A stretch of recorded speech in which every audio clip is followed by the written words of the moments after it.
आज जो मैं वीडियो बनाने जा रहा हूँ ये सीबीएसई के उन बच्चों के लिए है जिनके लिए पेपर इतना टफ बनाया गया।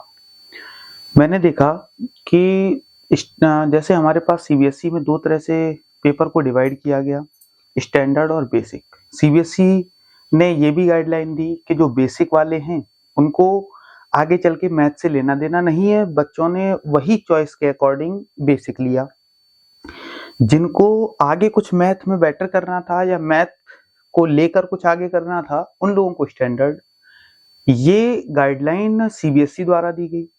उसके बाद मैं सीबीएसई के कुछ अधिकारियों से ये डिस्कस करना चाहता हूँ या ये मेरी बात उन तक किसी तरह पहुंचा दी जाए कि आपने ऐसा क्यों किया।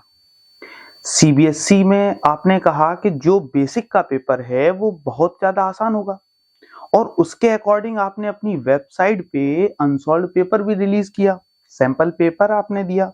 ऐसा किसी गाइडलाइन में क्यों नहीं बताया गया कि बेसिक का पेपर स्टैंडर्ड की कंपैरिजन में इतना अच्छा हो सकता है।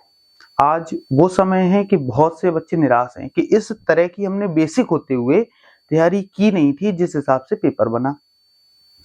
तो मेरी राय केवल उन अधिकारियों से इतनी है या मेरी एक रिक्वेस्ट है कि अब पेपर तो आपने टफ कर ही दिया, कम से कम उसकी जो मार्किंग हो उसमें तो कुछ रियायत दी जाए जिससे बाकी पेपरों में बच्चा बेटर कर सके और इसका भी एक परसेंटेज। अब इससे होगा क्या, तो जो भी हमारे पास बेसिक स्टैंडर्ड के बच्चे हैं उनका मैथ्स की वजह से जो परसेंटेज होगा, जबकि उन्हें मैथ्स से आगे कुछ करना नहीं है, क्योंकि उन्होंने यही सोचकर मैथ्स ली थी कि मैथ्स में हम बेसिक इसी वजह से ले रहे हैं कि आगे चल के हमें स्ट्रीम चेंज करनी है। तो केवल एक मैथ के एग्जाम की वजह से उनकी परसेंटेज पे क्यों इफेक्ट पड़े।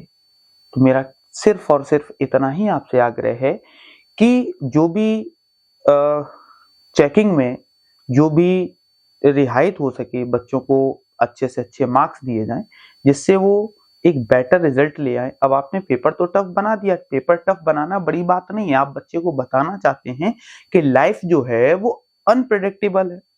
मैंने माना क्योंकि 12th में तो उनके साथ ऐसा होना ही है, लेकिन बेसिक वालों के साथ क्यों। यही मेरी आपसे विनती है कि कृपया जब कॉपी करेक्शन हो तो उसमें कुछ रियायत बरती जाए। राधे राधे।